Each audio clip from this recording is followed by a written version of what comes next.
Hello hi, പുതിയ വീഡിയോയിലേക്ക് സ്വാഗതം. ഇതൊരു സങ്കടത്തിൻ്റെ എന്താ പറയുക, ഒരു വീഡിയോയാണ്. നമ്മളിപ്പോൾ ഇന്ന് നമ്മൾ എല്ലാവരും സങ്കടത്തോടെ നോക്കിയിരുന്ന ഒരു മുഖങ്ങളായിരുന്നു നാല് പെൺകുട്ടികൾ, രണ്ട് കുഞ്ഞുങ്ങൾ, 4 പെൺകുട്ടികളെന്നല്ല, 4 കുഞ്ഞുങ്ങൾ മരിച്ചത്. പെൺകുട്ടികളായാലും ആൺകുട്ടികളായാലും എല്ലാവരും ജീവൻ ഒരുപോലെ തന്നെയല്ലേ.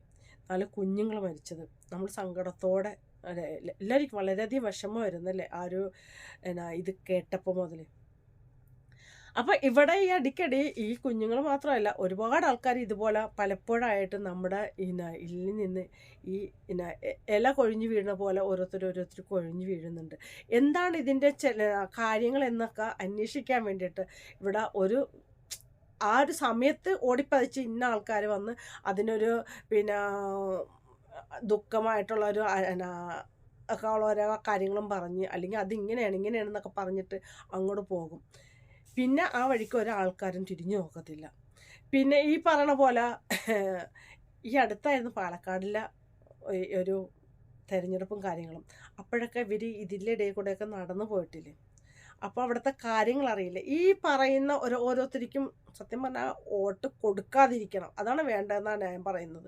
അപ്പോൾ ചോദിക്കും, ഓരോരുത്തരും മൗലികാവകാശമാണ്, വോട്ട് കൊടുക്കേണ്ടത് ആവശ്യമാണ്. പക്ഷേ എങ്കിൽ ഇങ്ങനെ ചോരയില്ലാത്ത കുറേ ആൾക്കാർക്ക് ഇങ്ങനെ നമ്മൾ വോട്ട് കൊടുത്തിട്ട് എന്തിനാണ്, ഇങ്ങനെ ജയിപ്പിച്ച് വിട്ടിട്ട് എന്തിനാണ് കാര്യമുള്ളത്? ജയിപ്പിച്ചിട്ട് വല്ല കാര്യമുണ്ടോ? ഒരു കാര്യമില്ല. പലപ്പോഴായിട്ട് നമ്മൾ ഓരോ സ്ഥലത്തുമാണെങ്കിലും ഇങ്ങനത്തെ പല റോഡുകൾക്ക് പല പ്രശ്നങ്ങളുമുണ്ട്. പക്ഷേ ഇതൊക്കെ ഇന്നല്ലെങ്കിൽ നാളെ പരിഹരിക്കും എന്ന് പറഞ്ഞ് ഇങ്ങനെ നമ്മൾ തള്ളി നീക്കുവാണ്. ഒന്നല്ലെങ്കിൽ റോഡ് നന്നാക്കിയാലോ, അതിന് ശേഷം പിന്നെ വരും 2 ദിവസം കഴിയുമ്പോൾ. റോഡ് നന്നാക്കി ഒരാഴ്ച തികയത്തില്ല, അപ്പം തന്നെ വരും പിന്നെ പൊട്ടിപ്പൊളിക്കാനായിട്ട്. പൈപ്പ് അവിടെ പൊട്ടിയിട്ടുണ്ട്, അല്ലെങ്കിൽ കേബിൾ അതിൻ്റെ അടിയിൽ കൂടെ പോയി എന്നിട്ട് അവന്മാർ വലിച്ച് വന്നിട്ട് കുഴിയും കുത്തിയിട്ട് കുറേ മണ്ണും വാരിയിട്ടിട്ട് അവന്മാർ പണിക്ക് പോകും. അതൊന്ന് തിരിച്ച് അതിൻ്റെ നേരൊക്കെ ആയിരുന്ന ലെവലിലോട്ട് മാറ്റിയിടാൻ അതിനൊന്നും അവന്മാർ മുതിരത്തില്ല. ഇതൊക്കെ കണ്ടുകൊണ്ടാണെങ്കിലോ അവിടെയുള്ള ആൾക്കാർ, എംഎമാരായാലും ശരി, അവിടെയുള്ള MLA മാരായാലും ശരി, പിന്നെ കൗൺസിലർമാരായാലും ആരായാലും അതൊക്കെ കണ്ടിട്ട് കാണാത്ത രീതിയിൽ പോകും. അങ്ങനെയാണ് ഇപ്പം നമ്മളെ നാട്ടിൽ നടന്നുകൊണ്ടിരിക്കുന്നത്. ഇപ്പോൾ ഈ ഒരു പ്രശ്നം വന്നപ്പോൾ ഗണേഷ് കുമാർ വന്ന് ഓരോന്ന് പറയുന്നുണ്ട്. എന്ത് പറഞ്ഞിട്ടും യാതൊരു കാര്യമില്ല. ഇപ്പം ഈ ഒരു ചൂടിന് പറഞ്ഞ് പോയി, അത്രയേ ഉള്ളൂ. അത് ഈ പാലക്കാട് എന്നുള്ള സ്ഥലത്ത് മാത്രമല്ല, കേരളത്തിൽ മൊത്തത്തിലുള്ള സ്ഥലത്തുണ്ട്. ഇവിടെ മാത്രമല്ല, പല സ്ഥലത്തും, തിരുവനന്തപുരത്താണെങ്കിലും എറണാകുളത്താണെങ്കിലും എല്ലാ സ്ഥലത്തും ഇങ്ങനത്തെ പല കാര്യങ്ങളുണ്ട്. ചിലവരൊക്കെ ഈ ബൈക്കിനൊക്കെ പോകുന്ന ആൾക്കാരാണ് മിക്കവാറും ഈ കുഴിയിലോട്ട് വീണിട്ട് തിരിച്ചങ്ങോട്ട് കയറാൻ പറ്റത്തില്ല. അപ്പോൾ ചിലവരൊക്കെ മറിഞ്ഞു കെട്ടി വീഴും. അങ്ങനെയൊക്കെ ഉണ്ട്. അപ്പോൾ ഒരു ഭാഗ്യത്തിന് വേറെ വണ്ടികൾ വന്നില്ലെങ്കിൽ രക്ഷപ്പെട്ട്, അല്ലെങ്കിൽ അവർ മേത്തുകൂടെ കയറി പോകുന്നത്. അപ്പോൾ ഇത് കാലാകാലങ്ങളായിട്ട് നടന്നുകൊണ്ടിരിക്കുന്ന സംഭവങ്ങളാണ്. ഇതിൻ്റെ അകത്ത് പലവരയ്ക്കും പല രീതിയിലുള്ള കളികളും കാര്യങ്ങളും ഉണ്ട്. കാര്യം എല്ലാവർക്കും അവരവരെ കീശ വീർപ്പിക്കുക എന്നുള്ള രീതിയിലാണ് ഇതിന് വേണ്ടി അവർ പലപ്പോഴായിട്ട് പല രീതിയിലുള്ള പൈസയും കാര്യങ്ങളും എല്ലാം വരുന്നുണ്ട്. ഇതൊക്കെ നമ്മൾ കണ്ടിട്ടുള്ളതാണ്. ഇപ്പോൾ ആരെയാണ് നമ്മൾ വിശ്വസിച്ച് ഇത് ഏൽപ്പിക്കേണ്ടത്? ഇപ്പോൾ നമ്മൾ പാലാരിവട്ടത്തുള്ള പാലം കണ്ടിട്ടുള്ളതാണ്. നമ്മൾ ആരെയാണ് വിശ്വസിക്കുക? ആരോടാണ് പറയുക? ഈ കള്ളന്മാരെ തന്നെ താക്കോൽ കൊടുക്കുന്ന രീതിയാണ് നമ്മുടെ നാട്ടിലുള്ള ഓരോ മന്ത്രിമാരടക്കമുള്ള ആൾക്കാരാണ് കേട്ടോ. എല്ലാ ആൾക്കാരും, താഴത്തുനിന്ന് മോളിൽ വന്ന ആൾക്കാർ പോലും ശരി, ഈ കൈയിട്ട് വാരുക എന്നുള്ള ഇതിൽ കൂടെയാണ് എല്ലാവരും മുന്നോട്ട് കയറി വരുന്നത്. അതാണ് ഞാൻ പറഞ്ഞത്, ആർക്ക് വോട്ട് ചെയ്യാതിരിക്കുക എന്നുള്ളത്. കാര്യം ഇവരൊക്കെ തന്നെ നമ്മൾ ജയിപ്പിച്ചുകൊണ്ട ഇവന്മാരെ കേസ് വീപ്പിക്കാൻ വേണ്ടി മാത്രമായിട്ടാണ് നടക്കുന്നത്. അല്ലാതെ ജനങ്ങളുടെ ഉന്നമനോ പുരോഗമനോ ഒന്നുമല്ല, നമ്മുടെ നാടിൻ്റെ ഒരു പുരോഗമനോ അല്ല ഇവർ ആഗ്രഹിക്കുന്നത്. ഇപ്പോൾ ഒരാൾ മരിച്ചാലും എത്ര പേര് മരിച്ചാലും ഇവർ വന്ന് അനുശോചനം പറഞ്ഞ് ഇങ്ങനെയൊക്കെ ആക്കുക, നമ്മളിതിൽ ദുഃഖത്തിൽ പങ്കുചേരുന്നു അല്ലെങ്കിൽ ഖേദിക്കുന്നു എന്നൊക്കെ 2-3 വാക്കുകൾ നമ്മൾ കേട്ട് പഴകിയ വാക്കുകളൊക്കെ തന്നെ ഇവർ പറയുന്നുള്ളൂ. ഇതിൽ കൂടുതലൊന്നും പറയാനില്ല ഇവർക്കാർക്കും. എല്ലാവരും ഇതുപോലൊക്കെ തന്നെയാണ്. ഏത് രാഷ്ട്രീയക്കാരായാലും ശരി, നമ്മളിപ്പോൾ ഇന്നൊന്നും കാണുന്നില്ല, കുറേ നാളുകൾ കൊണ്ടേ ഇങ്ങനെ കാണുന്നതാണ്. പലപ്പോഴായിട്ട് പല ജീവനുകളാണ് പൊഴിയുന്നത്.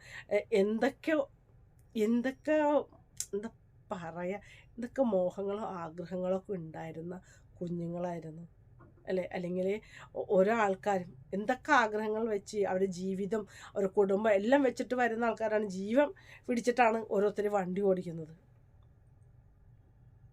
ഞാൻ ഏർപ്പാട് ചെയ്തിട്ടുണ്ട്. ഞാനിപ്പോൾ നിങ്ങൾ പറയുമ്പോഴാണ് ഇങ്ങനെ വിവരം അറിയുന്നത്. വളരെ നമ്മളെ നാട്ടിൽ അപകടങ്ങൾ വല്ലാതെ കൂടി വരികയാണ്. കഴിഞ്ഞ കുറേ ദിവസം എടുത്തു വെച്ചാൽ എന്തുകൊണ്ടാണെന്നറിയില്ല, പക്ഷേ വല്ലാത്ത അപകടങ്ങൾ, അതൊരു ചില അപ്രതീക്ഷിതമായ അപകടങ്ങൾ നമ്മൾ അന്ന് കണ്ടു. റോഡിൽ ഉറങ്ങിക്കിടന്നവരുടെ പുറത്തൂടെ വണ്ടി കയറുക, അത് കഴിഞ്ഞ ദിവസം റീൽസ് എടുത്തിട്ട് മരിക്കുക, പല തരം മരണങ്ങളാണ്. അപ്പോൾ ഏതൊരു ഇക്കാര്യത്തിൽ വളരെ സീരിയസ് ആയി തന്നെ നമ്മൾ സാധാരണ കേരളത്തിൽ ഏറ്റവും കൂടുതൽ മുങ്ങി മരണമാണ് ഒരു വർഷത്തിൽ, അതിനേക്കാൾ കൂടുതൽ ആക്സിഡൻറ്റ് ഡെത്ത് വരികയാണ്. പക്ഷെ പല സ്ഥലത്തും ആക്സിഡൻറ്റ് കുറഞ്ഞെങ്കിലും നമ്മൾ വളരെ ശ്രദ്ധയിൽപ്പെടുന്ന ഒരുപാട് ആക്സിഡൻറ്റും ഡെത്തും നമ്മൾ ഇവിടെ ഉണ്ടായ ആലപ്പുഴയിലുണ്ടായ അപകടം. നല്ലൊരു റോഡും അതുപോലെ തന്നെ നല്ല രീതിയിലുള്ള ഒരു ജീവിതമൊക്കെ മനുഷ്യർ കണ്ട് എപ്പം മരിക്കുമെന്നുള്ളത് പറയാൻ പറ്റത്തില്ല.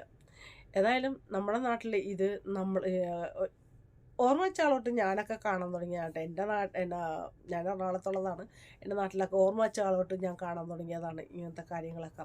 റോട്ടിൽ കുണ്ടും കുഴിയായിട്ട് അവർ വീഴുന്നതും ബൈക്കിൽ നിന്ന് ആൾക്കാർ വീഴുന്നതും ഒക്കെ നമ്മൾ കൺമുമ്പിൽ കണ്ടിട്ടുണ്ട്. അത് കഴിഞ്ഞ ശേഷം നമ്മൾ ഇവിടെയൊക്കെ വന്നേക്കണം. ഇവിടത്തേക്ക് റോഡെന്ന് വെച്ചാൽ അടിപൊളി റോഡാണ്, പറയാതിരിക്കാൻ പറ്റത്തില്ല. അപ്പോൾ ഇതുപോലൊക്കെ തന്നെ നമ്മളെ നാട്ടിലും ഇതുപോലെ ആൾക്കാർ നിന്ന് പൈസ പിടുങ്ങണം, പോലീസ് പെറ്റി കേസും അതും ഇതൊക്കെ ഉണ്ട്.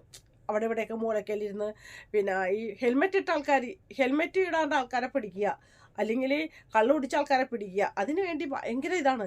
ഹെൽമെറ്റ് ഇട്ടാലും ഹെൽമെറ്റ് ഇട്ടില്ലെങ്കിലും വണ്ടിയിൽ നിന്ന് പറഞ്ഞു കെട്ടി വീണവരും മുകളിൽ കൂടെ കയറിപ്പോയാൽ തീർന്നില്ല കാര്യം. അപ്പോൾ ഹെൽമെറ്റ് ഇട്ടുകൊണ്ട് മാത്രമല്ല, ഹെൽമെറ്റ് ഇട്ടെങ്കിൽ തലയിൽ വെച്ചിട്ട് വല്ലതും പറ്റത്തില്ല എന്ന് മാത്രമല്ല. ഈ കുണ്ടും കുഴിയിൽ തട്ടി എവിടെയെങ്കിലും മറിഞ്ഞു കെട്ടി വീണ് അതിൻ്റെ മുകളിൽ കൂടെ വണ്ടി കയറിയിട്ട് പോയില്ല കാര്യം. അപ്പം ഈ കിട്ടുന്ന കാശിൽ നിന്ന് അവരെ പോക്കറ്റിലെടുക്കാതെ ഇങ്ങനെയൊക്കെയുള്ള കാര്യങ്ങളൊക്കെ ചെയ്ത് എപ്പോഴാണ് ഇതൊക്കെ ആകുന്നതെന്നുള്ളത് അറിയത്തില്ല. അത് കാര്യം ഒന്നും അറിയത്തില്ല. മന്ത്രിമാരെ കുറ്റം പറഞ്ഞ കാര്യമില്ല. അവരൊന്നും താഴത്തോട്ട് നോക്കി നടക്കാറില്ലാത്തതുകൊണ്ട് തന്നെ അവർക്കൊന്നും അറിയത്തില്ല. അവർക്കൊക്കെ പോകുമ്പോൾ നല്ല നല്ല വഴികളിൽ കൂടെയല്ലേ പോകത്തുള്ളൂ. അപ്പോൾ എന്തായാലും നല്ലൊരു നാളെ ഉണ്ടാവട്ടെ. ഇതുപോലെ ഇനിയൊരു കുഞ്ഞുങ്ങൾക്കൊന്നും സംഭവിക്കാതിരിക്കട്ടെ, പ്രതീക്ഷിക്കാം എന്ന് മാത്രമേ നമുക്ക് പറയാനുള്ളൂ.